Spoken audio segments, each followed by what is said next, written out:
The second type of offender profiling that we're going to look at is the bottom-up approach. So in the last lesson we looked at the top-down approach, which was the American approach. It relied heavily on intuition, and it was called top-down because there were predefined categories which the investigating officer would place the offender in. Now the bottom-up approach, so this is the approach used in the UK, does also look at evidence from the crime scene. So there are similarities between the two approaches. And they do then use that evidence from the crime scene to draw out clues, and they use those clues to create a profile of what the offender may be like. Now the difference here is that intuition is not used, so statistical techniques are used in place of intuition, and these techniques will help the investigating officer to create a likely picture based on previous crimes that are similar. Now, investigative psychology is one of the techniques used in the bottom-up approach, and as with the top-down approach, there were 7 characteristics or 7 features that the investigating officer would look through. There are also features in investigative psychology. The first one is interpersonal coherence, and this is the idea that somebody will respond in the same way when they're committing a crime as they would in everyday life.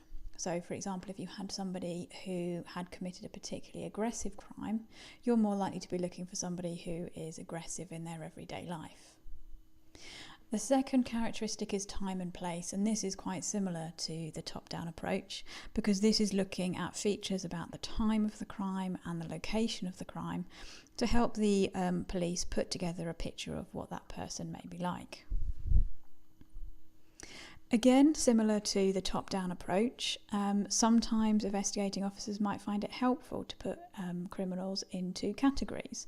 So they would look at the criminal characteristics of their offender, and they would use statistical techniques to think about what other offenders were similar and put them into similar categories. But these categories, unlike the top-down approach, are not predefined. So it's not just a matter of placing them into organised or disorganised. Officers would also consider whether or not the offender has a criminal career. So this is, have they previously offended? Are there other crimes in the area that are similar? And they would use these clues to help build their profile.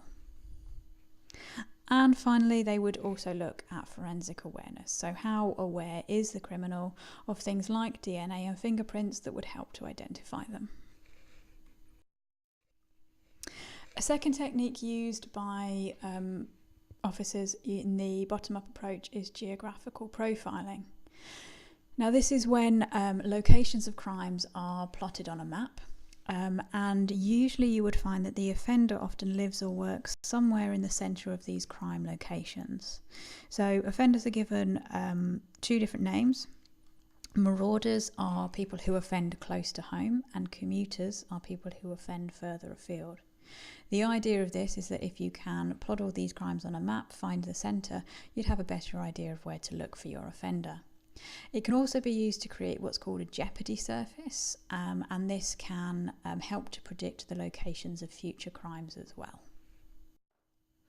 So more information on the bottom-up approach is available in your pre-reading. And before you come into your lesson, make sure you can explain what we mean by the bottom-up approach.